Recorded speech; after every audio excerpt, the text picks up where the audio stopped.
Hey everyone, welcome to TrailSage, and today I wanted to talk about how I use pictures and video to help with my mountain bike progression. And the reason why I wanted to talk about this is because this past weekend I went to Little Gunpowder Falls with my buddy Zan from Sploosh MTB. And if you're not following his channel, definitely follow. He is a fantastic rider, an even nicer dude, and puts out some awesome content. So definitely follow him.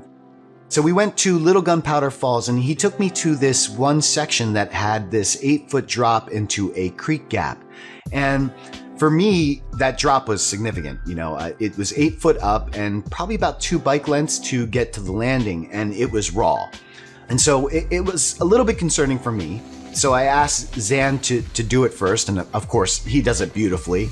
And it was my turn. So I handed him my camera, and I go up to the top, and I start going through my mantra of, and talking myself up.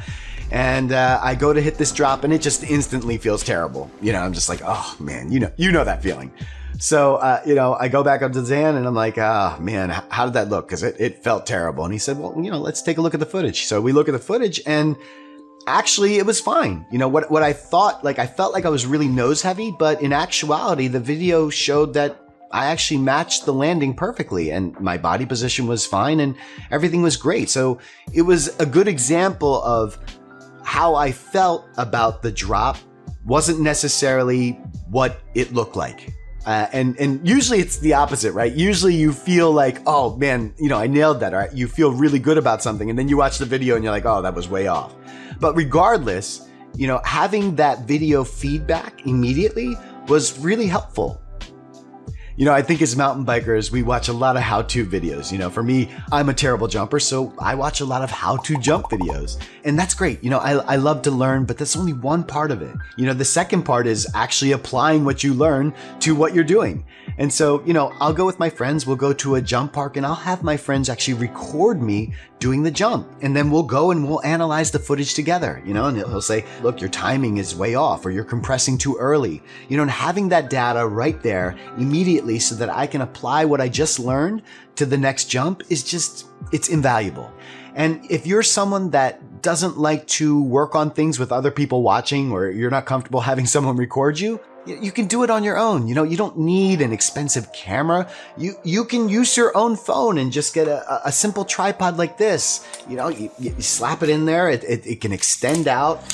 It's got legs that come down, so you just prop it up and it stands on its own. And I'll set up my GoPro, and it's just such a great tool to have to be able to just analyze what you're doing immediately and apply it on the next run. Real quick, I just want to give a shout out and congratulations to John, who won this t-shirt in the t-shirt raffle I just had, and also a huge thank you to everyone that took the extra step to becoming a member. I spent a ton of time on these videos in production, reviewing products and making videos like this, and those membership dollars really make a huge difference. So if you're interested in becoming a member, it's only $2 a month, and it comes with a ton of extra perks, and it really helps this channel grow. You might be wondering why I'm so terrible at jumping and why this topic is so important.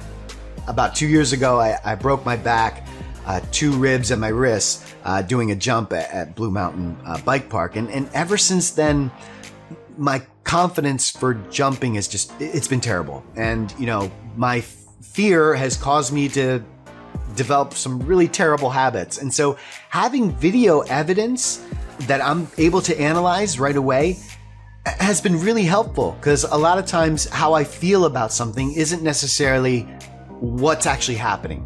And so, I'll do this jump over and over. And what are the things that I'm looking for? Well, I'm looking at timing. I want to know, am I compressing too early? Am I compressing too late? I want to know my body position and technique. Am I pulling up on the bars too much? Am I not driving my feet into the jump? I want to know my approach. Do I have my head up as I'm coming to the jump? Am I spotting the landing?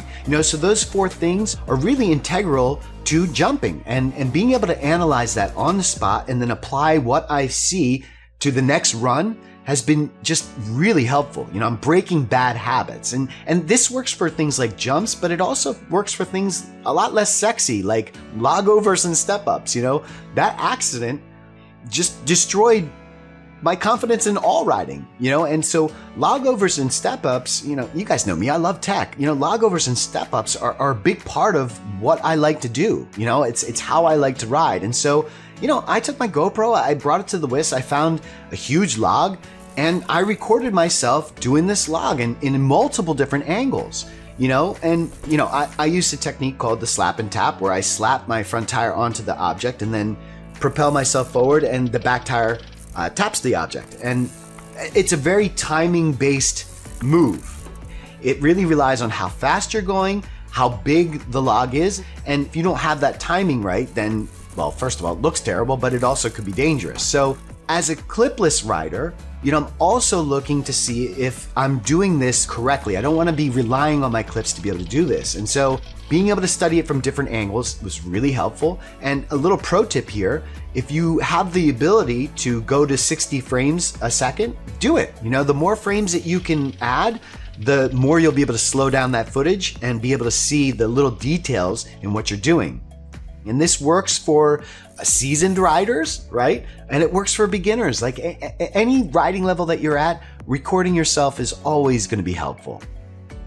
So in conclusion, I think as mountain bikers, we all want to improve, right? We all want more stoke. We all want more high fives. And part of that is watching how-to videos. But the other part of that is recording yourself, right? And holding yourself accountable and having the data to make sure that you're doing the right things. And we talked about having our friends record us, or if you're not comfortable with that, or you're not riding with other people, recording yourself using, a tripod. We talked about how to study the video. What are you looking for? You're looking for timing. You're looking for your body position, your technique, your approach. We talked about setting up cameras in different angles so that you have multiple point of views that you can study. And I was using this technique way before I had a YouTube channel. Dan and I would go out, we'd record ourselves doing jumps and drops, and we'd sit there and we'd analyze the videos and critique each other. Like, hey, you weren't over your bottom bracket, or listen, this is why your back tire is slipping out. So it's just such a handy tool to have to break bad habits, but also to build good habits.